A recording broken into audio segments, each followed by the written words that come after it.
senhor me ensinou muitas coisas, mas tem um ensinamento que eu lembro com muita frequência, que foi no momento que nós não estávamos bem financeiramente falando, o senhor estava numa guerra. As pessoas acham que o crescimento, que a ascensão, que o sucesso é uma linha reta, né? É uma oscilação. Teve uma época que o senhor estava como diretor do Senai, tinha muito prestígio, muito know-how. Depois, o diretor mais requisitado do Senai. E depois e o mais novo, a nível nacional. Isso, e depois passou por algumas situações financeiras. Pode ser que a gente conte aqui nos próximos episódios. E eu lembro que nós estávamos vindo de uma... A gente foi fazer feira no domingo e a gente ia de bike. E na volta, como ele tinha conseguido fazer dinheiro, eu sempre vi ele correndo atrás. Eu tive o prazer, a sorte, a honra de ver meu pai trabalhando, fazendo grana, e vejo até hoje. Quando a gente estava voltando da feira, ele muito feliz assim com muitas compras, né? Só que naquela parte que segura a bicicleta, aí ele virou para mim e falou assim: meu filho, eu sou uma máquina de fazer dinheiro. E se eu sou essa máquina de fazer dinheiro, tu também é. Ali naquele momento eu não tinha entendido o que ele estava me ensinando. Mas não sei se de forma intencional ou não, ele instalou um esquema, um drive na minha cabeça, na qual todas as vezes que eu me deparo com alguma situação adversa, financeiramente falando, essa frase ela vem com muita força. O meu pai falou que eu sou uma máquina de fazer dinheiro, então eu vou resolver isso de uma forma ou de outra, eu vou atrás, vou estudar mais, vou criar uma outra estratégia. E isso ele me ensinou sem me ensinar. Um outro ensinamento que o senhor trouxe para mim, por exemplo, eu trabalho hoje com a parte de comunicação, na área comercial, na área de marketing, mas teve uma época, o senhor vai contar aqui nos próximos episódios, que o senhor foi vendedor. Ele saiu para ir para essa entrevista de emprego. Ele foi assim, do jeito que ele tá, assim, de paletó e gravata. E eu lembro desse dia que tava chovendo, onde a gente tava morando na época, não tinha asfalto. Aí ele enrolou a calça da perna, assim, e foi caminhando. Você vai pra onde? Vou pra uma entrevista, meu filho. Vi no jornal que estão contratando numa multinacional. Aí quando ele voltou, eu falei: pai, você foi contratado? Fui. É pra trabalhar com o quê? Meu filho, pra vender livro. Eu lembro ele falando disso assim: eu vou ser o melhor vendedor desse lugar lá, pra vender esse negócio desse livro. Eu vou vender. Aí a gente tava sem carro na época, né? Eu só tava de ônibus. Ele tinha que vender de paletó e gravata, assim, com uma pasta. E aí eu olhava e falava assim: meu pai tinha tudo pra estar aqui, chorando, reclamando, maldizendo da vida, botando culpa em todo mundo. Mas o cara tá brabo ali e falando que ele vai ser o melhor vendedor. Pô, eu nunca vi meu pai vendendo nada, rapaz. Aí ele chegou um dia e falou assim: olha, meu filho, o prêmio lá no final do mês pra quem bater a maior meta vai ser uma televisão. Na época era aquela televisão que tinha grande. Tipo dinossauro. Mas grande, era a top dos top. Pesava mais do que uma geladeira. É como hoje uma televisão dessa de 100 polegadas, 90 e pouco polegadas. Aí ele chegou: olha, meu pai, quantas vezes vocês imaginam que a gente estava no supermercado, eu enchi o saco pra gente levar alguma coisa, e tá, na volta eu pego. E a gente nunca mais voltou lá. Muitas vezes ele me falou isso. Aí eu falei: papai, uma televisão? Não, será? Só que eu era e ainda sou muito ansioso. Então acho que ele prometia de forma intencional pra mim, porque todo dia eu ficava esperando ele assim, ó, na porta lá de onde a gente morava. E aí, pai, a televisão chegou já? Aí só passar: calma, meu filho, é final do mês, tô correndo atrás. E aí quando deu final do mês, e o cara apareceu com a televisão lá. Aí ele botou a televisão lá na sala. Eu não conseguia carregar sozinho. Foi. Aí virou pra mim e falou assim: agora esse mês, meu filho, é um computador Pentium 4, não sei o que vai dar pra tu jogar. Era na época que tinha Lan House, Counter-Strike, Need for Speed. Dá pra tu jogar os teus jogos aqui no computador, pra tu estudar. Era bem difícil ter computador assim na época disponível. Ele dá o computador preto e tal. Eu falei: ele ganhou a televisão, será que ele vai ganhar esse computador? Aí eu todo dia: pai, como é que tá o negócio do computador lá? Aí: calma, meu filho, calma que tá indo. Eu não sei se ele falava isso pra inconscientemente ter a minha cobrança, porque eu cobrava, ele criava uma expectativa em mim, mas todo dia ele saía e voltava à tarde da noite, quando foi o final do mês. Ele tava lá com o computador. Então, sem me ensinar, ele me ensinou que dá pra bater meta, que dá pra alcançar aquilo que eu pego e eu coloco na minha cabeça que eu posso, porque a única coisa que limita a gente é a nossa própria mente. Então ele colocava na cabeça dele que ele ia conseguir, ele apareceu com um computador. Eu falei: meu Deus do céu. Daqui a pouco meu pai aparece com uma Ferrari. Acho que só não apareceu porque não tinha como prêmio, né? Eu parei com 5 meses, eu entreguei o lugar lá, porque o gerente que me chamou me enganou, falou que ia assinar minha carteira, e eu fiquei esperando 5 meses. Durante 5 meses eu bati, todos os meses eu bati meta. Eu era o melhor vendedor a nível nacional. A empresa, eu não vou falar por uma questão de preservar o nome, né? Mas é uma empresa muito séria, entendeu? Que trabalha exatamente com isso, uma empresa muito boa. Eu aprendi muito lá, mas quando eu comecei, eu nunca tinha vendido nada. Ah, já sim. Não, sim, mas assim, da forma que eles queriam, como eles queriam, não, né? O senhor já era vendedor, só não sabia.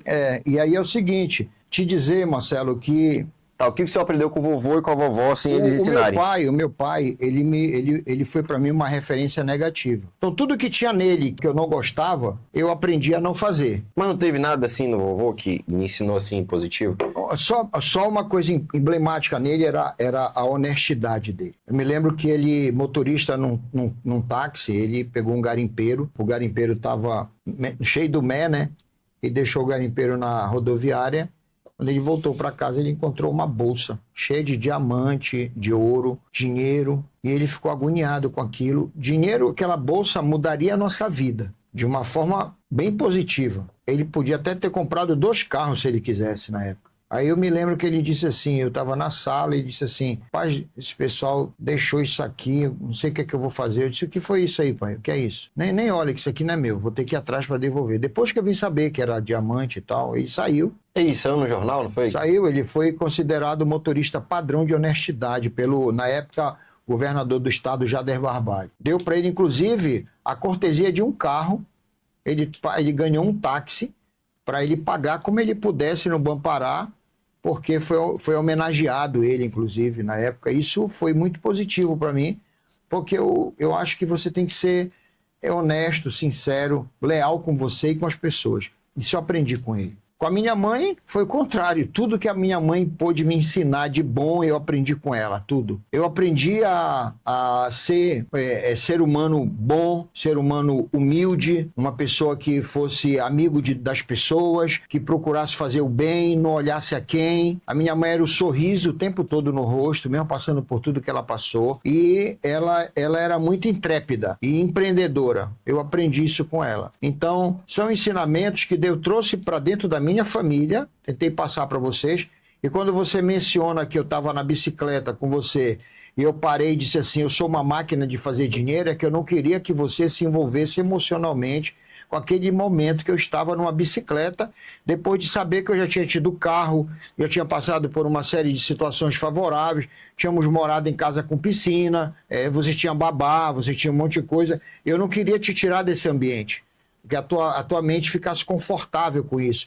E eu levei aquilo para um lado mais emotivo, da emoção, de te passar, de sair da emoção e ir para a razão. E dizer, eu sou uma máquina de fazer dinheiro. E olha, com toda humildade, eu sou um cara que eu nunca ganhei pouco. Eu sempre ganhei bem. Eu sempre lutei para isso. Eu digo sempre que se eu fosse trabalhar na feira, ter uma banca de vender bananas, eu parabenizo todas as pessoas que vendem banana, que acordam dia a dia, que vai para a luta de madrugada, aquela luta toda. Eu iria ser o melhor vendedor de banana naquele lugar. E é assim que eu me vejo. Ah, isso aí é vaidade? Não é vaidade. Isso aí é o meu ego que está inflável. Não, porque agora eu estou aqui, ó, de paletó e gravata, morando em condomínio, fechado, tendo meu carro, tendo minha família, cada um dos meus filhos tem a sua vida estabilizada já. Tem o outro, o mais novo, que formou também agora, é advogado, entendeu? E é o meu diretor financeiro, é o advogado da empresa. E está sendo, assim, surpreendente positivamente a forma como ele está tratando da parte jurídica da empresa. Você, como diretor de operações, e um diretor executivo que tem uma entrega muito grande e está buscando isso e tem conhecimento, assim, às vezes eu digo para mim mesmo, caramba, olha onde o meu filho está, eu não estou conseguindo nem acompanhá-lo mais, porque é de uma velocidade, você acorda trabalhando, dorme trabalhando, isso para mim é motivo de muito orgulho, porque eu sei que você, de uma certa forma, eu estou deixando um legado e você está absorvendo esse legado, assim como os seus irmãos, mas nada é fácil, nada é fácil. Agora, ano passado, eu parei 8 meses com um problema de saúde que eu tive. E o problema que eu tive, muitas das pessoas se entregam logo na primeira instância. Mas eu me lembro que eu estava indo para o centro cirúrgico e eu disse para vocês lá na hora que eu fui me operar. Disse, olha, eu não quero ninguém aqui chorando. eu quero todo mundo aqui forte. Eu vou e vou voltar. E era uma cirurgia de risco. Eu fui e fiz, paguei um preço, fiquei ali 8 meses parado, uma empresa em ebulição, as coisas acontecendo e eu sem poder, mas graças a Deus eu eduquei meus filhos de uma forma que eles aprendessem a encarar os obstáculos, a encarar os desafios e saber lidar com os nãos. Para você ter um sim, às vezes você tem que pegar uns 20 não. Então, diante desse cenário, eu evoluí como ser humano, evoluí como pessoa. Eu queria realmente deixar a experiência de vida, como você colocou no início, você é um acadêmico de psicologia, então quando você fala com conhecimento científico, né? Não fala por falar. E você entende exatamente que eu sou uma exceção da exceção da exceção. O 0,00001% talvez de uma sociedade que se lamenta, uma sociedade que procura ficar olhando para o problema, dorme com o problema, acariciando o problema, e o problema não foi feito para te acariciar, o problema foi feito para resolver. Por isso que onde eu trabalhei, geralmente quando eu ia falar com algum chefe, algum imediato, algum gestor sobre algum problema, eu já pensava em levar pelo menos 3 prováveis soluções. Que aí eu mostrava para aquela pessoa que eu não estava só transferindo responsabilidade, eu estava dizendo que aquele problema existia e que poderia resolver daquelas 3 formas, como eu não tinha autonomia para tomar decisão, porque a gente tem que obedecer à cultura da empresa, à hierarquia da empresa, a gente tem que ter sabedoria para isso, eu entregava dessa forma. E vamos ver lá para frente, nos livros por onde eu passei, eu nunca deixei de ser promovido. Eu sempre fui muito promovido, eu sempre fui muito visto. Mas tem um detalhe, prego que se destaca, pega a martelada. E você vai encontrar pessoas que vão estar te abraçando, tapinha no ombro, mas incomodado com a tua performance. No mundo do trabalho é assim. E quando eu me desafiei a ser empreendedor, nos meus 13 anos, foi muito complicado, porque eu estudava no Senai, eu cheguei a pedir para um professor meu, professor Leandro, professor, me arrume uma chave de fenda e um alicate, o senhor me empresta? Para quê, garoto, que tu queres isso? Não, porque eu aprendi aqui a consertar liquidificador, ferro de passar roupa, bomba d'água, eu queria ver se eu conseguia já começar a trabalhar. Ele me olhou e falou, rapaz, não faz isso agora, vai estudar. Só que ele não sabia a minha realidade. Ele não sabia o meu berço. Uma vez eu fazendo educação... Não sabia que você tinha que sobreviver, né? Não sabia. Uma vez eu fazendo educação física, eu desmaiei, porque eu estava sem comer. Aí me acordaram, me acolheram, me deram leite, me coisaram, e foi que eles vieram saber exatamente como é que eu vivia. Então, eu deixava de comer para dar para meus irmãos. Dizia, não, pode comer, que eu já comi, eu enchi a barriga de água. E eu passava isso, eu tinha um peso abaixo da minha estatura. Com quantos anos o senhor percebeu que o senhor que era o responsável pela sobrevivência da sua família, dos seus irmãos, da sua mãe, que eles dependiam do senhor, que a sobrevivência deles dependia do senhor? Porque eu sei que, assim, eu não sei em que momento isso aconteceu, mas eu sei que o senhor encabeçou, acredito que o senhor que orientou os seus irmãos a estudar e etc, né? Sim. Na verdade, Marcelo, eu tomei a decisão com 13 anos, mas quando eu estava estudando no ensino regular, lá nessa escola Forluz, né, que é a escola do governo, que era em convênio da rede da CELPA com o governo do estado, e era para atender os filhos dos funcionários, mesmo assim eu entrei lá. Quando dava a hora de voltar para casa, eu ficava assustado. O que eu vou encontrar lá em casa? E quando eu via que eu chegava em casa, minha mãe estava escondida, passando a roupa de pessoas, eu dizia assim, eu vou ter que empreender para ajudar minha mãe. Eu vou ter que arrumar alguma coisa para fazer. Eu tenho que trabalhar. Aí, nesse momento, se um cara aparecesse, olha, Valdo, vende isso daqui, tipo, aviãozinho, leva isso daqui para tal lugar e tal, o senhor, mesmo precisando, não teria aceito. Pode até ter recusado. Sim. E o senhor foi buscar o meio... Não, eu tive esse contato, eu tive essa oferta. E foi muito complicado eu ver aquilo. Porque, por exemplo, eu não tive...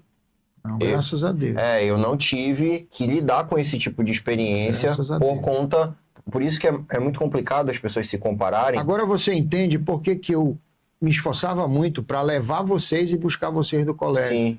Porque eu sabia que nesse ambiente também tem esse tipo de situação, entendeu? Qual foi o momento assim, que o senhor olhou assim e falou assim, eu vou ter que dar um jeito, fazer alguma coisa?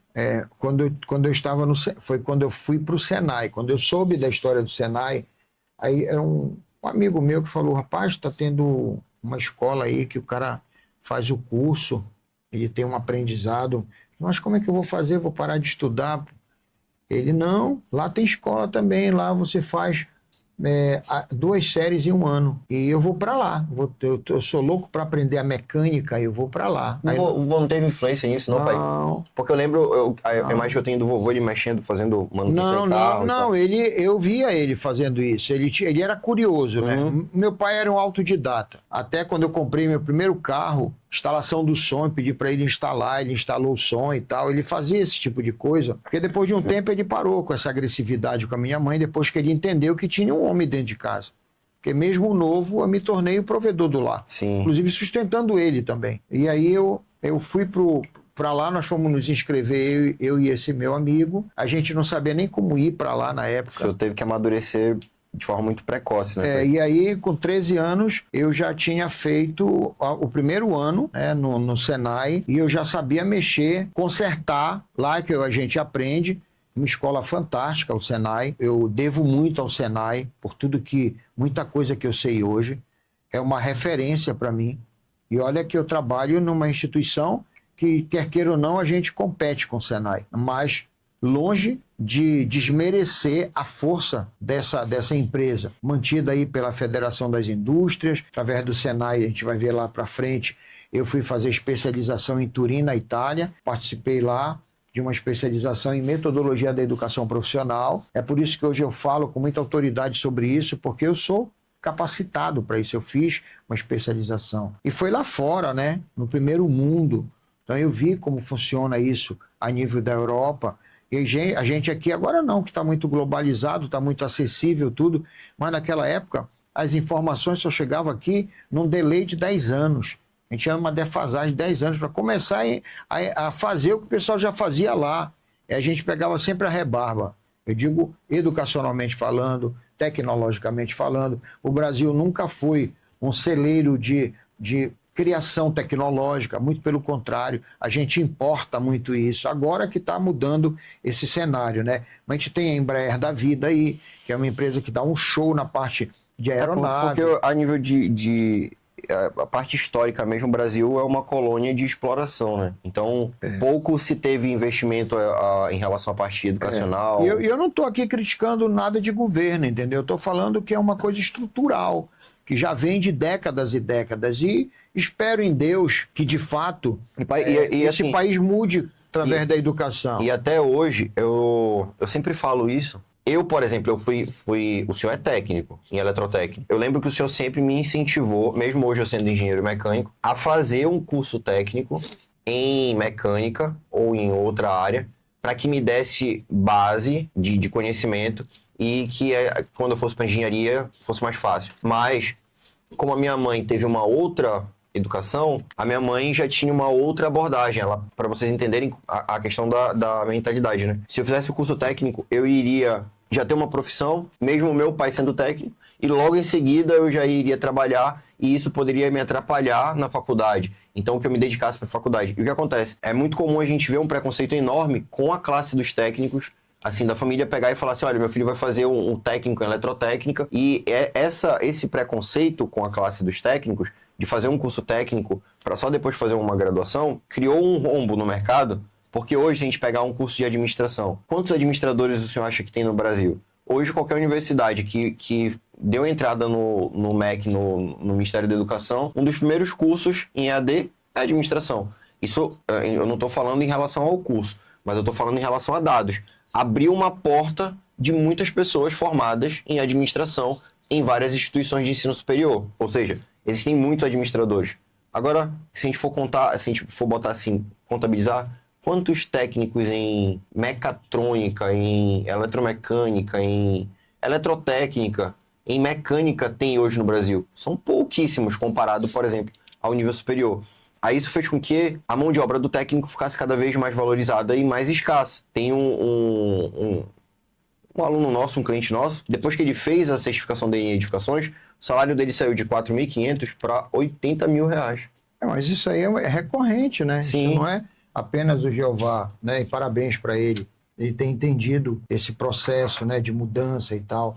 Mas, voltando lá para empreender na idade, eu pedi para o meu professor uma chave de fenda e um alicate. E ele não entendeu, foi resistente, inclusive, mas me cedeu. E nesse mesmo dia, eu saía do Senai, era 5 horas da tarde, acabava, pegava o ônibus, muitas das vezes sem dinheiro. Eu ia de carona, fiz amizade com o cobrador do ônibus e tal. Os caras viram, porque eu pegava o ônibus 5 horas da manhã, e às vezes a minha mãe fazia uma quentinha com um pouco de arroz e um ovo estalado. Às vezes não tinha ovo. Às vezes era uma banana com arroz. Às vezes era só a banana. E no Senai tinha alimentação. E aí o que é que acontece? Peguei o ônibus, desci lá nesse conjunto que eu morava. Como eu falei, a gente sempre morava em casa alugada, então a gente vivia mudando de endereço todo o tempo, e na maioria das vezes a gente era mandado ir embora, porque meu pai não pagava o aluguel, a gente tinha que sair. E imagina que a gente já não tinha nada. E toda vez mudando, as coisas iam acabando e se deteriorando. Às vezes não tinha nem onde levar. Às vezes a gente mudava de uma casa no mesmo bairro, mesmo perto, para ir para a gente já levava tudo nas costas. E eu desci nesse conjunto e bati na primeira casa. E perguntei para a senhora lá. Não, é que eu queria lhe perguntar se a senhora tem alguma coisa para ajeitar aí na sua casa. Ajeitar o quê? Um ventilador, um ferro elétrico, uma lâmpada para trocar. Quem te mandou aqui, garoto? Aí já vinha o marido da mulher.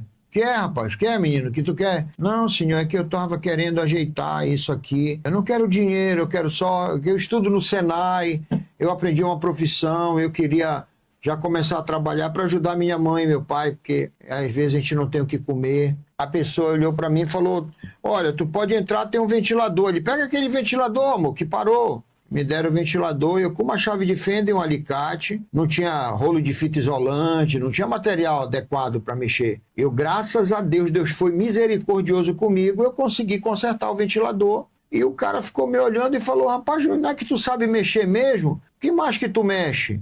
Não, com ferro elétrico, com bomba d'água, a parte de iluminação. Ah, tem umas lâmpadas aqui que não estão acendendo. Vem aqui, tu troca? E subi, troquei. Pronto. Eu vou ver o que é que eu te arrumo aqui. Queria me dar comida feita. Leva isso aqui para tua casa e tudo. Aí, o senhor não pode me dar para fazer, tipo, um pouco de arroz para fazer, um pouco de feijão? Não, garoto, tu não vai gastar com gás lá. Talvez não tenha nem gás de cozinha na tua casa.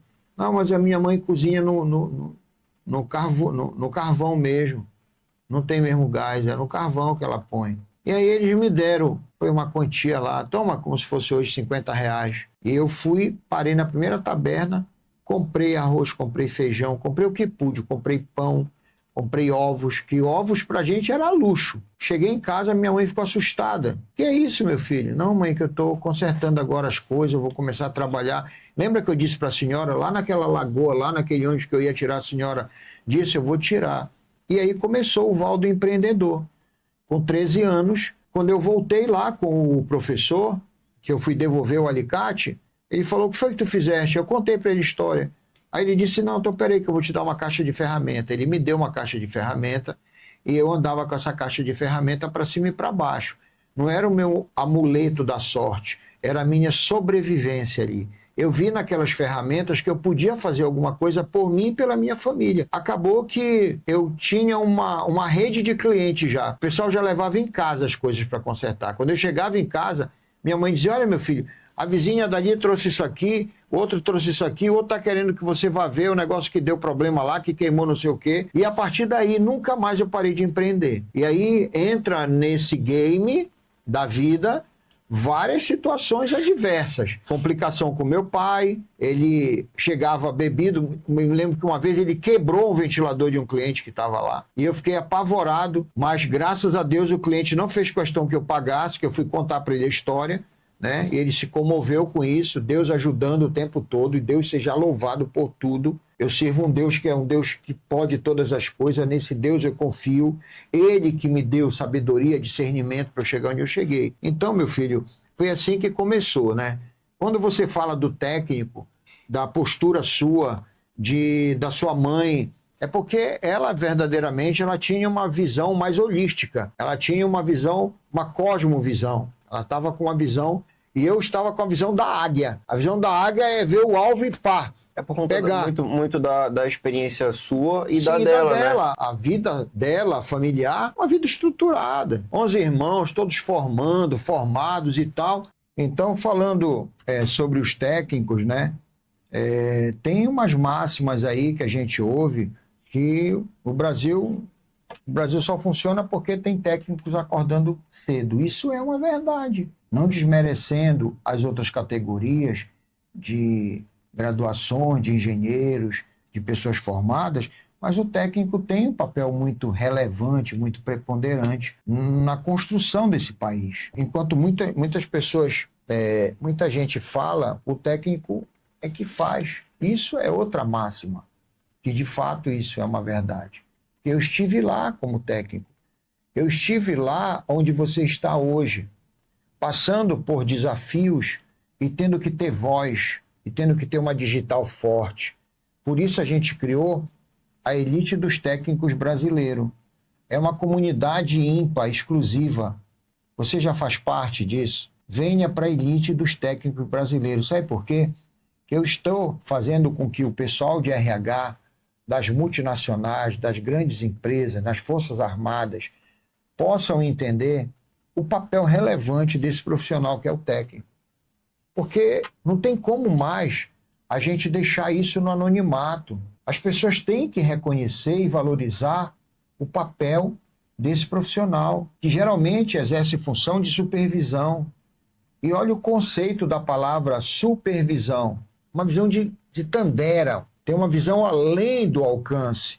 Você é que consegue fazer a interface entre o pessoal do staff, da diretoria, com o chão da empresa. No meio disso, no meio desse escalonamento, nessa linha de tempo, existe o técnico, a técnica, que tem esse papel de estreitar a relação entre a produção, a qualidade dentro do processo fabril, dentro de uma indústria, dentro de uma fábrica, dentro de um ambiente corporativo. Olha só o quanto nós somos importantes. Você que exerce essa função de supervisão, de líder de equipe, você sabe o quanto você é importante nesse processo. E aí não tem vaidade, é a realidade. O técnico, a técnica, hoje, no Brasil, graças a Deus, está sendo reconhecido por isso. Hoje, tem empresas, inclusive, que estão abrindo mão de profissionais a nível de graduação para contratar 3, 4 técnicos com o mesmo salário que pagaria para um engenheiro. E aí eu não estou dizendo que estão certos. Eu estou dizendo que a dor que eles estão sentindo, eles estão vendo que o remédio que tem que ser é aumentar a quantidade de técnicos. Não, pai, tem... aí vão ficar com raiva, vão me cancelar, sei lá, mas eu vou falar aqui a verdade para vocês. Porque eu atendo muitos profissionais, eu converso com muitos técnicos. Quando eu me formei em engenharia na UFPA, que eu cheguei no chão de fábrica, quem me ensinou foi um técnico. Aí o que tem acontecido hoje no mercado? O engenheiro se forma de qualquer jeito, em uma faculdade duvidosa. E a gente não está criticando aqui o engenheiro, não, a engenheira. A gente está criticando o processo. Sim, eu sou engenheiro. É uma crítica construtiva, tá? E eu sou engenheiro, eu formei na UFPA e mesmo assim eu cheguei no chão de fábrica cru. E o que tem acontecido hoje? Os engenheiros estão perdendo a vaga deles para um técnico e a empresa não reduz o salário, não. Paga o salário do engenheiro até mais. O exemplo. Não existe país forte sem os técnicos sendo valorizados. Isso é fato. Se o técnico não acorda cedo, o pai não movimenta, não anda. E o que acontece é o seguinte, a gente vai fazer um outro vídeo respondendo alguns comentários que fazem no nosso Instagram, e teve um comentário que me chamou muita atenção, de um rapaz bem revoltado, perguntando por que a gente não brigou pelo aumento do piso salarial deles e etc, da área técnica. A gente vai responder aqui isso ou vai fazer... Não, a gente vai fazer um outro vídeo. Para responder essa... É interessante a pergunta dele. Aí eu li E assim, foi muito perspicaz, né? Ele foi muito direto a um ponto que é realmente uma dúvida de muita gente. Não, ele transferiu, na verdade, foi pra gente a responsabilidade dele ganhar bem ou mal, porque eu conheço técnicos que ganham mais do que 50 mil, do que 30 mil, que decidiram fazer o diferente. Só que aí o camarada, ele se limita apenas ao conhecimento que foi fornecido em uma formação técnica, não se especializa, não busca conhecimentos que vem para agregar na formação dele. Como o senhor falou em relação a... Eu não vou responder agora, Não, né? não. Vai ter um outro momento que Não. eu quero responder essa pergunta. Não, eu quero E eu finalizar. quero responder com conhecimento de causa, tá? Tá, a gente... Vou matar a cobra e mostrar a cobra morta, não pau. Como agora eu estruturei esse ambiente aqui, que ele já veio a primeira vez, que é bem difícil, e agora que ele tá vindo mais pra cá, a gente vai fazer um vídeo respondendo esses questionamentos e essas críticas lá no nosso Instagram. Então, se você tá assistindo esse vídeo, prepara que vai ter vídeo respondendo hater. Nós fizemos um que deu quase 300 mil pessoas, né? Que interagiram. Porque a galera gosta de polêmica, né? Mas é importante, a gente respondeu. Aquele a gente respondeu e as pessoas que criticaram, os haters, eles não se manifestaram mais, por que será, né? Cala consciente, né? Digo daquelas perguntas lá, aquelas afirmativas, né? Aquela forma hostil de falar. Tem gente que vai falar assim, não dá atenção pra crítica, porque se você for olhar, Não. a cada 10 elogios tem uma crítica, Não você tem vai problema, você não vai dar atenção pra problem. crítica. Mas só que eu aprendi a ter postura de enfrentamento. Sim, não e se a tem pessoa tá problema. falando o que ela quer, ela pode ouvir o que ela não quer. E vai ouvir, não vai? Sim, Vai. vai. Mas, para finalizar esse episódio do livro dele, vou fazer a última pergunta. O que o senhor diria para um técnico que acha que nasceu no bairro errado, no estado errado, no país errado, na família errada, no lugar errado? O que o senhor diria para esse técnico em relação à perspectiva de futuro? Para esse camarada que tá ouvindo a gente aqui e inconscientemente ele pensa que nasceu no lugar errado, na família errada, tá na empresa errada, escolheu o curso errado, tá tudo errado. Olha só, eu falei durante essa nossa conversa aqui, de uma forma bem tranquila, que a sociedade, ela te dá camadas. Dependendo da camada que esse profissional, essa profissional esteja, e a partir dali não consegue ter oportunidade de criar, oportunidade de querer sair, ela vai ficar ali, naquele mundinho da mesmice, do fazer por fazer, de não acreditar em si. Eu vou te dizer uma coisa, quantas horas tem um dia? 24. Quantas horas, em média, você, aí do outro lado, trabalha? Eu trabalho enquanto eu tô acordado. Não, normal. Quantas horas daria? 8 horas para fazer uma conta exata, certo? De praxe, a pessoa é contratada. Tu não, porque tu és empreendedor, tu sabe que quanto mais tempo tu ficar acordado trabalhando, tu vai ter resultado. Mas mesmo quando eu tava CLT, o senhor sempre me orientou a dar o meu melhor. E ficar ser o último a sair e tal, ser o primeiro a chegar, né? Isso são disciplinas que... Não tinha erro, era Não, promovido. São disciplinas que mostram resultado. Vê um gráfico analítico disso que vai ver que todo mundo que tem essa disciplina, chegar cedo, ser o último a sair, de perguntar assim para o gestor, o senhor está com muita coisa para fazer, o senhor, a senhora quer que eu ajude? Eu estou aqui, embora eu não saiba, não tenho nem como saber, nem tenho essa competência que o senhor e a senhora têm, mas eu tenho a vontade de querer lhe ajudar. Já acabei com o meu trabalho e estou aqui para lhe ajudar. Isso aí leva a pessoa para um ambiente muito interessante, porque você começa a ser visto, né? Então, vamos supor que em 24 horas a pessoa trabalhe 8, dorme 8. A maioria das pessoas estão dentro dessa bolha, tá? 16 já. 16 horas.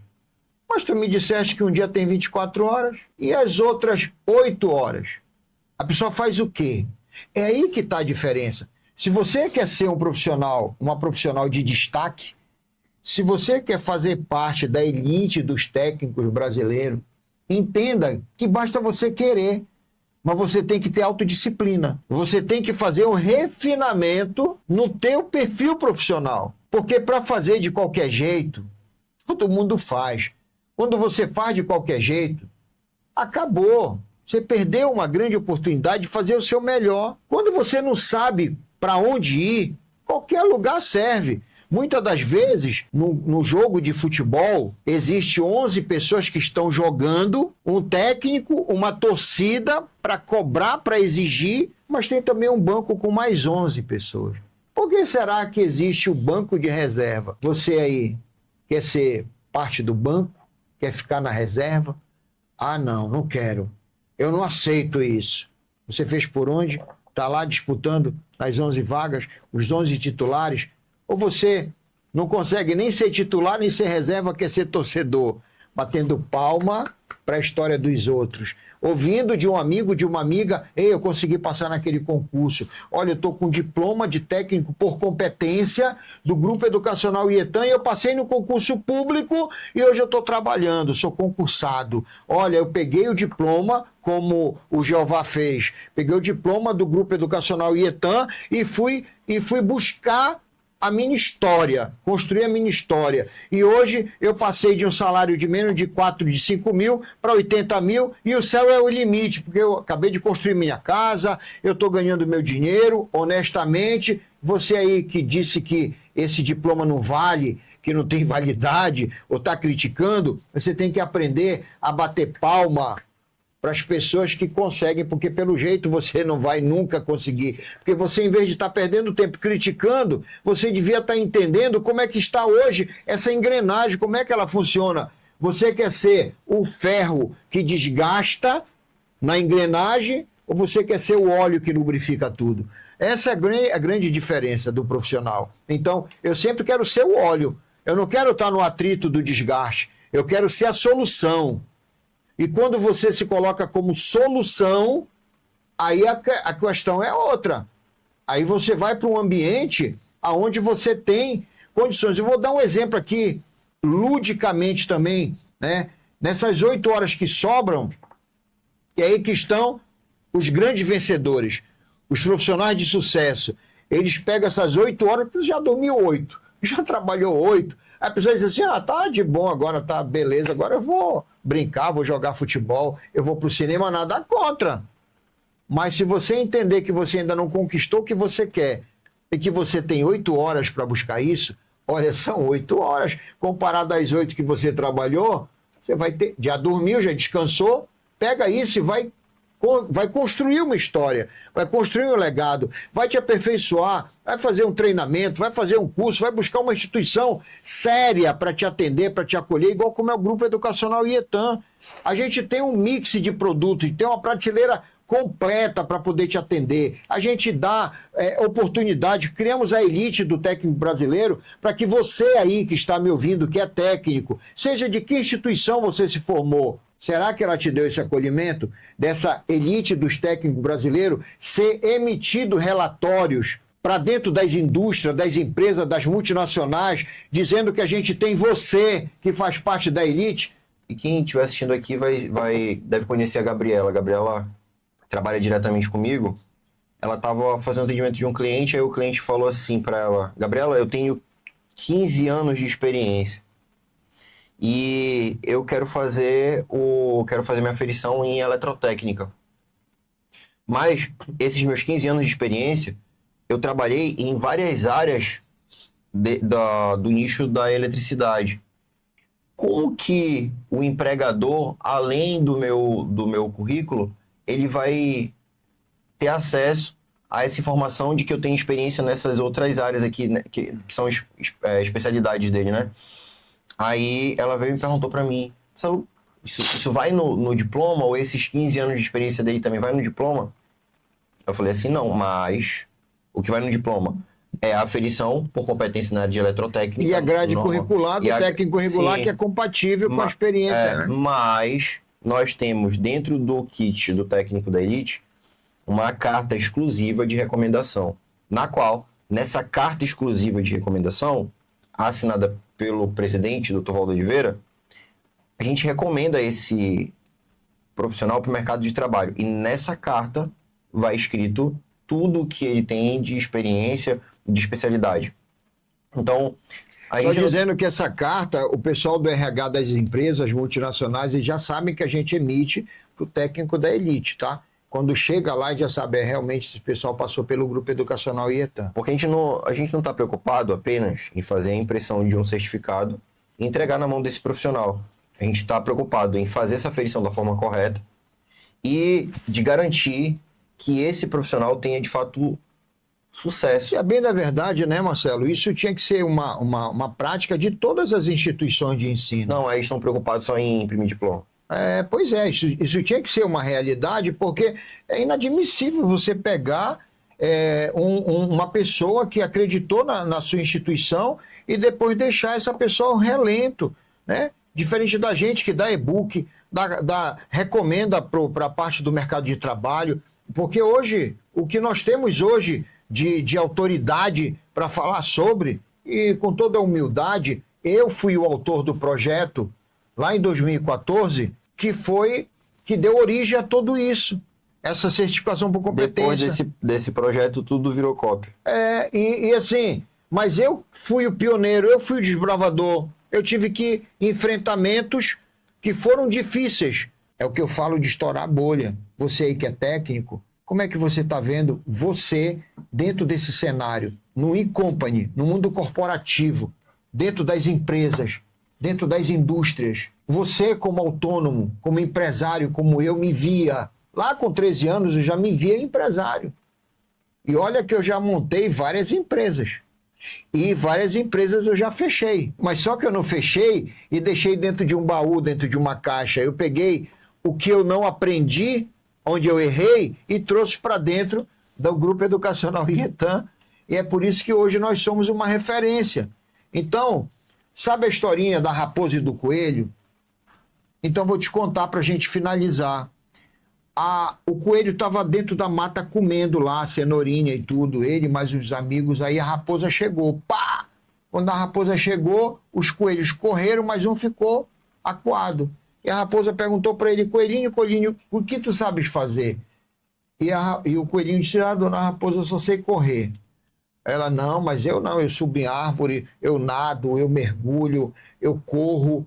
E olha, e quando eu corro para pegar minha presa, que eu pego a presa, é mais dolorido quando ela tenta fugir, porque ela sente mais dores, e foi se aproximando do coelho. E tu sabe fazer o quê, coelho? Dona raposa, eu só sei correr. E ela foi se aproximando, perguntou mais uma vez, o coelhinho falou: dona raposa, eu só sei correr, dona raposa, eu só sei correr. Aí, de repente, escutou-se tiros, latidos de cachorros. Aí a raposa olhou para o coelho: o que é isso, coelho? Eu não sei, dona raposa, eu não sei, eu só sei que eu só sei correr. E ela disse assim: mas e o que será que aconteceu? Aí o coelho disse para ela: eu acho que é a caça-raposa, que o pessoal está vindo aí para caçar raposa. Ela: pelo amor de Deus, e agora o que é que eu faço?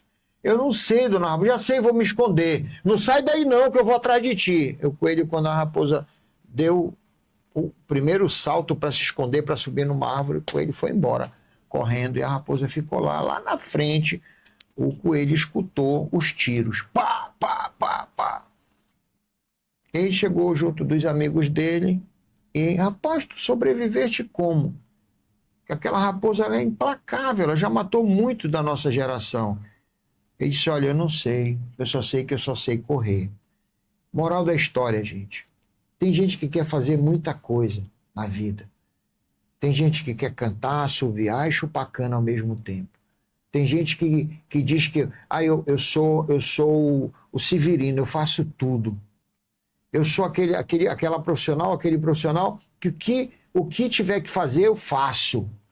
Não entre nesse lugar. Procure uma coisa para fazer e faça bem feito. Porque quando você faz uma coisa bem feita, você não dá a sua razão para ninguém, você mostra que você é competente, que você tem discernimento, tem sabedoria e você pode fazer realmente jus a estar na elite dos técnicos brasileiros. Então, se especialize é uma coisa. Agora, eu sou eletricista, também eu sou carpinteiro, também eu sou mecânico. Não existe isso, gente. Não existe isso. Essa atividade de ser polivalente, uma das coisas você não vai fazer bem feito. Porque você tem dentro de você um negócio chamado aptidão profissional. Sabe qual é o grande problema? É que as pessoas confundem sabedoria com conhecimento. Sabedoria é um fim em si mesmo, mas o conhecimento é um meio para você chegar onde você quiser. Então, seja agora nesse momento, tenha consciência de que você tem que ter sabedoria, olha. Sabedoria é colocar uma pulseira dessa no braço. Sabedoria é ser reconhecido no mundo do trabalho como um membro, uma pessoa, um ser humano que faz parte da elite dos técnicos brasileiros. Nós não fizemos essa pulseira por acaso. Nós fizemos essa pulseira para que você tenha uma identidade visual.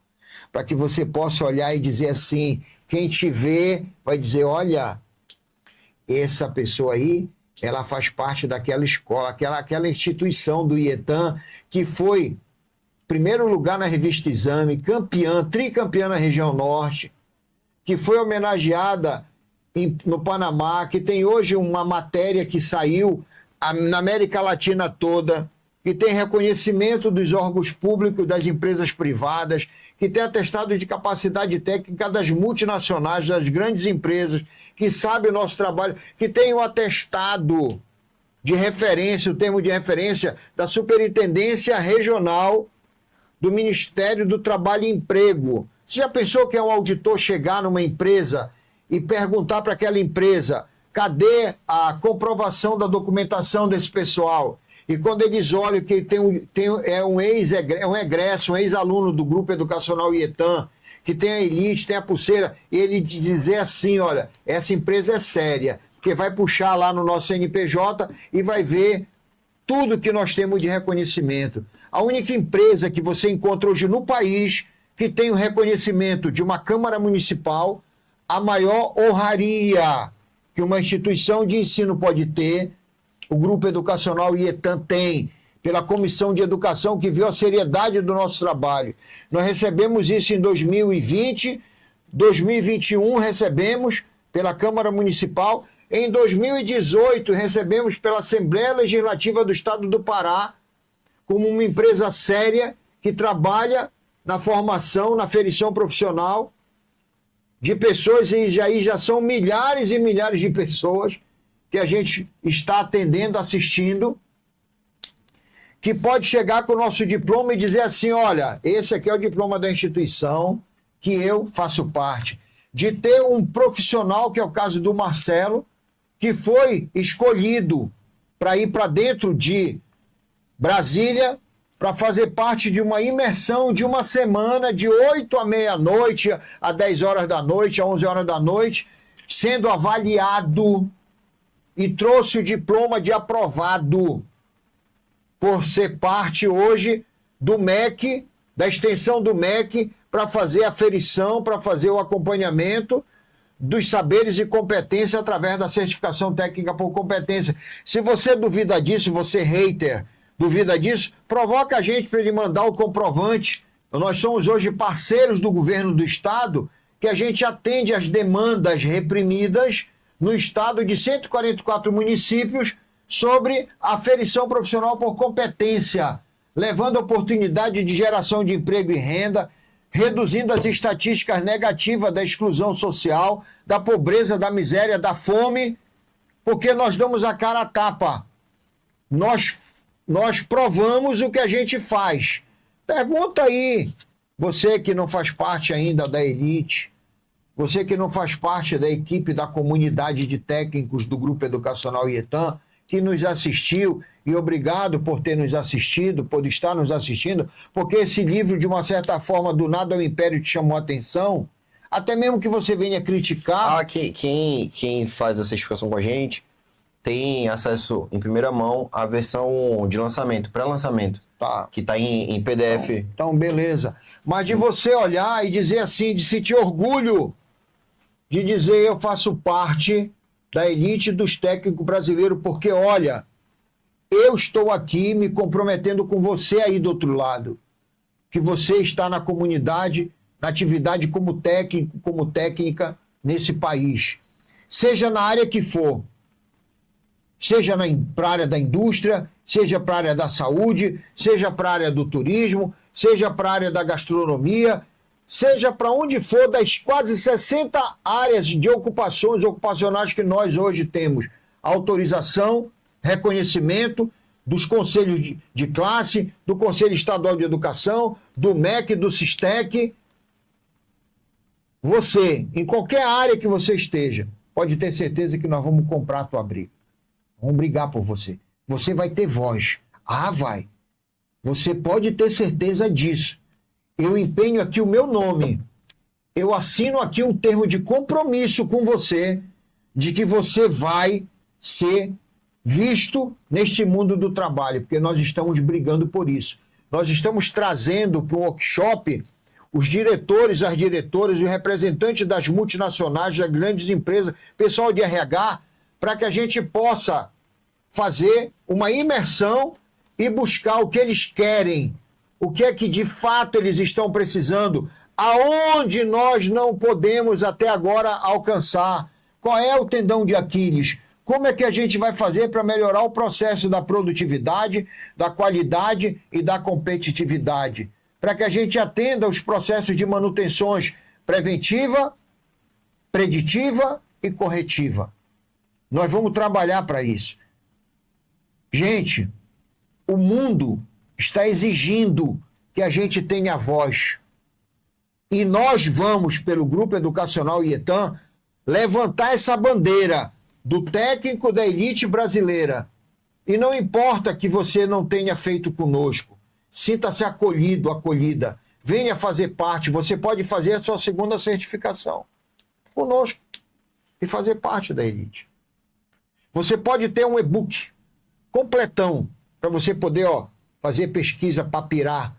Você pode ter exclusividade sendo nosso, fazendo parte da elite, de ter um assistencialismo, como nós vamos dar agora para uma empresa, que eu não vou falar o nome, que nos procurou, para que a gente otimize o perfil profissional das pessoas que eles têm lá, porque está sendo exigido pelos auditores do Ministério do Trabalho.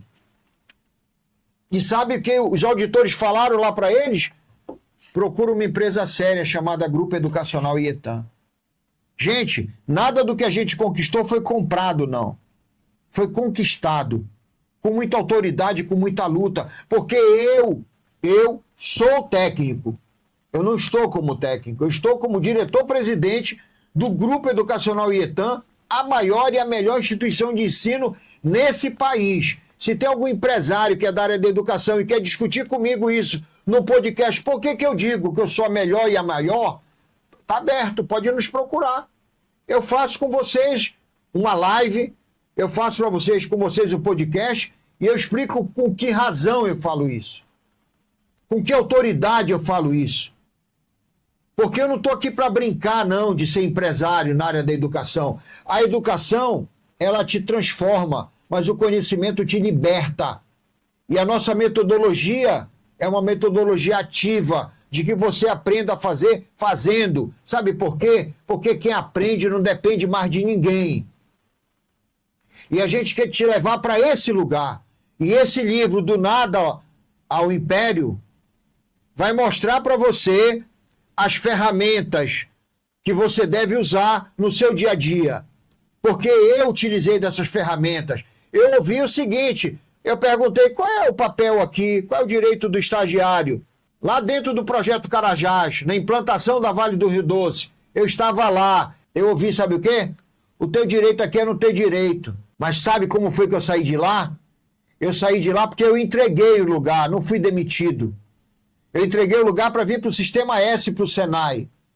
Mas eu deixei lá um legado, que as pessoas fizeram churrasco, se despediram de mim, porque a equipe que eu tinha comigo, como já supervisor de alta e baixa tensão, é a equipe que eu tinha comigo de 32 colaboradores, que na época que eu cheguei lá eram 21 pessoas. Eu saí e deixei uma equipe montada. Eu consegui casa para esse pessoal na vila, eu consegui o assistencialismo, colégio para os filhos, e todo mundo via, porque não há nada melhor para o ser humano de que ter pessoas envolvidas na mesma ideia, no mesmo processo. E eu quero chamar você para estar envolvido comigo, aqui, nesse processo, dentro da elite dos técnicos brasileiros. Isso não é um acaso, não.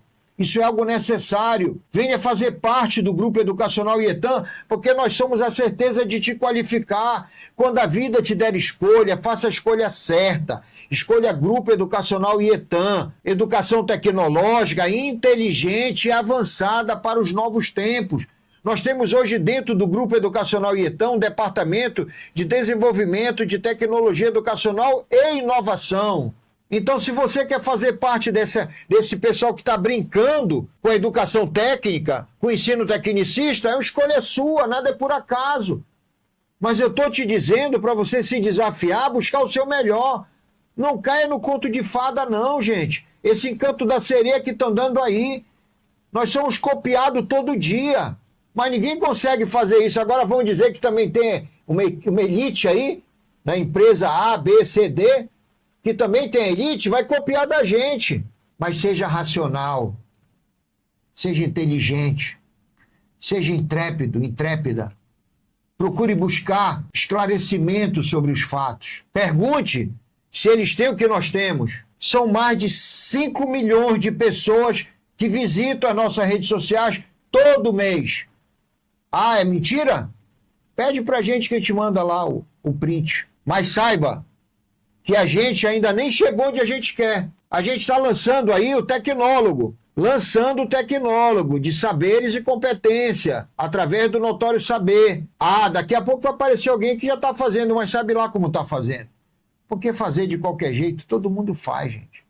O problema é fazer como nós fizemos, com os técnicos hoje. Com os profissionais que quando chegam dentro do mundo do trabalho, já sabem lá quem nós somos. Porque nós somos referência nesse estado, nós somos referência nesse país, estamos sendo referência na América Latina. Vê lá a nossa rede social, entra lá, clica aqui embaixo, ó, e vê, procura saber quem nós somos. Eu não estou aqui para brincar não, gente. São 63 anos de vida, bem vivido, graças a Deus. Mas imagina, você conhece a árvore pelo fruto. Qual é o fruto que eu tenho que te apresentar enquanto empresário, empreendedor? É o que o IETAM tem para te oferecer. E como pessoa, como cidadão, como ser humano, são os meus filhos. Um aqui é engenheiro, mecânico, oficial do Exército, da Reserva, fez vários cursos, está fazendo agora acadêmico de psicologia. Vai aqui no YouTube e vê o que é que ele fala, os ensinamentos que ele está dando. Inteligência tática de carreira. A inteligência tática de carreira. Sinceramente, se eu tivesse mais idade, mais tempo, porque o meu maior adversário é o tempo, eu ia me debruçar para poder entender, aprender com o que ele está passando. E obviamente que ele não é o dono da verdade, obviamente que ele não é o sabe-tudo, mas ele está disposto a, junto com você, interagir numa sintonia, numa atmosfera que vocês cresçam junto, que nós cresçamos juntos, porque nós dependemos um do outro. Porém, é uma questão de escolha sua. Mas, olha só, você recebe hoje um canudo, com todo um combo, para você ser tratado, reconhecido pela sua família como uma técnica, como um técnico, realmente, que buscou isso. A gente não envia um certificado, a gente envia uma solenidade. Né? A gente envia para que as pessoas estão fazendo a solenidade. Eu estou achando tão bacana, estou me emocionando com isso, porque a família está ali do lado, o filho, a filha, a mãe, o pai, o marido, a esposa, fazendo parte. Porque onde é que você busca oxigênio? Onde é que você busca acolhimento? Quando é que você vai buscar alguém que te entenda? Não são os seus familiares? Imagina todo o orgulho da pessoa dizendo, olha, eu hoje sou técnico, sou técnica. Gente, isso aí é algo que engrandece qualquer família, que traz um reconhecimento para a sociedade. Vamos juntos dar as mãos e sair nessa luta. Ah, por que eu não reduzo, que eu não falo para aumentar o salário do técnico? Gente, salário, ganhos, ele é uma consequência do que você faz. Quem já pensa em ganhar logo, está muito equivocado. Construa sua história, crie o seu legado, mostre que você é competente, aí vão lhe dar o devido valor. Agora você já quer ser técnico ou uma técnica que já quer começar ganhando bem, busque o seu lugar, no sol. O sol nasce para todo mundo. Se desafia a sair da zona de conforto. Lembra que eu falei das 8 horas que sobram num dia? Você estuda 8, você trabalha 8, você dorme 8. Você tem que procurar nas 8 horas fazer a diferença. Para você poder ter condições de chegar onde eu cheguei. Eu não cheguei por acaso. Eu tenho uma equipe que me ajudou. Eu tenho pessoas que me ajudaram. A família me deu base, me ajudou. Quantas vezes eu aprendi com os questionamentos dos meus filhos sobre determinadas dúvidas. Eu sou um compêndio de informações? Não. Mas olha, aqui para nós, eu tenho condições de ministrar 40 cursos em várias áreas. Sabia disso? Eu não estou aqui para me exibir, para me mostrar com o meu ego inflável. Será que você também não tem condições? Como é que você se vê? Você acorda todo dia, olha para o espelho e diz assim: ei, fulano, ei, fulana, te chama pelo teu nome. Você e o espelho. Olha no teu olho, no espelho, na hora que você for escovar os dentes, você vai ver que você vai enxergar a tua alma. Você olhando para você, os olhos, eles mostram a nossa essência, a nossa alma, o que tem lá dentro. Pergunta para você assim: o que é que eu já fiz na vida? Aonde eu quero chegar? O que é que hoje eu tenho? Já é o suficiente? Porque eu estou com 63, o Roberto Marinho começou a Globo com 60, e eu não vou parar. Eu me sinto jovem, porque tudo é o que está aqui, ó, na tua cabeça. Eu acabei de dizer que eu passei por um processo cirúrgico, passei 8 meses fora. 8 meses fora. 8. Mas eu, em nenhum momento, a minha mente desligou. A minha mente já dizia que eu estava curado. E olha, gente, você pode muita coisa. Depende de você. Você tem o livre-arbítrio de fazer a escolha certa. Basta você querer. Conte sempre comigo. Sim, eu estou aqui à sua inteira disposição. Se você está com alguma dúvida, entre em contato com a gente. Eu queria falar com o Dr. Valdo, com o Valdo, com o presidente, do jeito que você queira me chamar. Não tem formalidade. Tem uma pessoa aqui humana igual você, como técnico, que sabe exatamente a dificuldade e a guerra que os técnicos passam aí do outro lado. Para isso o livro, para isso essa literatura, que é muito mais uma cartilha de um abecedário, lhe mostrando as coisas que eu passei, porque se eu já passei, já superei, já encontrei a solução para os problemas, por que você vai insistir em ficar malhando em ferro frio, em dar murro em ponta de faca, depois de ter uma literatura que pode lhe dizer exatamente as dificuldades que eu passei, que você provavelmente esteja passando, ou já passou, ou vai passar? É muito simples, basta você querer. E você que é nosso egresso, saiba que nós estamos preparando para você algo muito significativo. Mas sabia que o nosso futuro está virgem? Se você tem essa visão, que o nosso futuro está virgem, agora eu te pergunto, quando é o seu futuro? É daqui na sua cabeça, daqui a um ano? Daqui a um mês? Daqui a 10 anos? Esse é o teu futuro? É assim que você pensa no futuro? Quero te falar que você está muito equivocado, equivocada. O nosso futuro é hoje. Não tem o amanhã. O amanhã não nos pertence. Nós temos um passado que já foi o nosso presente, que também já foi o nosso futuro. E o que você fez nessa linha de tempo? Aprendeu com os erros? Entendeu que você tem que estar muito ligado em tudo? Aprendeu que a gente aprende com os erros? Reconhece isso? Que você é um ser humano e você é passivo de errar? Tem essa consciência? Então, amém, beleza. Agora, se você não quer se desafiar, se você não quer reconhecer que você errou, você é a palmatória do mundo, é o dono, é a dona da verdade, olha, estoura essa bolha. Enquanto há tempo. Porque tempo é ouro, tempo é dinheiro, tempo é o nosso maior adversário, o tempo é o senhor da razão. O meu futuro é hoje. O que eu não fiz ontem, acabou, já foi, é passado, é só referência. Não tenha retrovisor na sua vida. Não fica olhando para trás, olhe para frente. Porque se você plantar, escolher a melhor semente para plantar e você cultivar essa semente, obviamente, indubitavelmente, é certo de que você vai colher os bons frutos. Você vai ter esses frutos dependendo da forma que você escolheu a semente. Dependendo da forma que você quer plantar, que quer cuidar. Porque não adianta também só escolher a boa semente. Você tem que saber cuidar dela. Que vai nascer a árvore e vai ter os frutos. Você já foi no supermercado, obviamente, e já viu lá no tabuleiro umas maçãs pequenininhas desse tamanho. Mas é maçã. E já viu outras desse tamanho, suculentas. Aqui para nós, com toda a verdade, qual das duas você gostaria de ter, de pegar, de querer, de levar? Obviamente que é a mais suculenta, é a maior. E quem foi que cuidou dessa maçã? A pessoa que tratou, que cuidou da semente, que cuidou da planta, que deu essa maçã, é uma pessoa mais feliz, mais realizada em todos os aspectos do que aquela que plantou e cuidou daquela sementezinha, escolheu de qualquer jeito e deu aquela maçãzinha pequena. Eu não quero saber dessa maçã pequena. Eu quero saber da grande maçã. Essa sim me interessa, porque eu fui atrás de maçã. Você está indo atrás do que na sua vida? Como é que você está vivendo? No chutômetro? No achismo? Reclamando? Murmurando? Se maldizendo? Se você está fazendo isso, você vai ter uma hora que você vai se desapontar, principalmente com você. E aí é o maior problema, quando a gente se desaponta com a gente mesmo.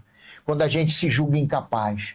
Quando a gente acha que a gente não tem condições. E você fica dentro daqueles afirmativa, talvez, quem sabe, eu acho, esse mundo do talvez, quem sabe, eu acho, eu não acredito, é um mundo que você só vai encontrar nele veneno. Você não vai encontrar solução, você só vai encontrar problema. Eu não aceito perder. Eu não aceito ser segundo. Eu não aceito ser qualquer um. Eu me desafio a ser sempre melhor. Eu tenho uma ambição profissional dentro de mim. Mas eu não sou um extraterrestre. Eu sou um ser humano. Eu tenho 2 olhos, 2 ouvidos, eu tenho boca. Eu tenho as mesmas características físicas que você tem. Agora, ser ou não ser, eis a questão. Não esqueçam que logo, logo, você vai estar dentro de um ambiente que é esse livro, Do Nada ao Império, onde você vai encontrar respostas para muitas dúvidas que você tem. E se não encontrar, nos procure. Pode ter certeza que a gente entra em sintonia com vocês e a gente dá o que a gente puder, dá o melhor nosso. Esse é o nosso papel.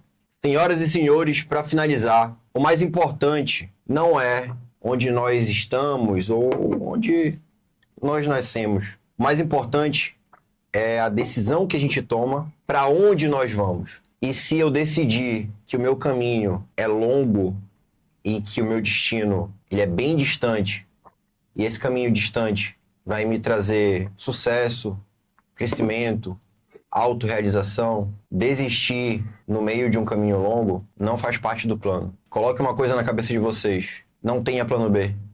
E se tiver um plano B, que o plano B seja fazer com que o plano A dê certo. Fechou?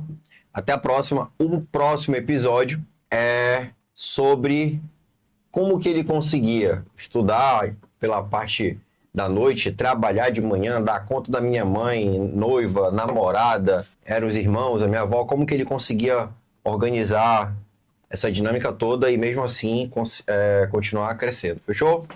Tamo junto. Até a próxima. E se chegou até aqui, se inscreve no canal, curte esse vídeo e manda para aquela pessoa que precisava ouvir tudo isso que o presidente falou para vocês. Fechou? Tamo junto e até a próxima.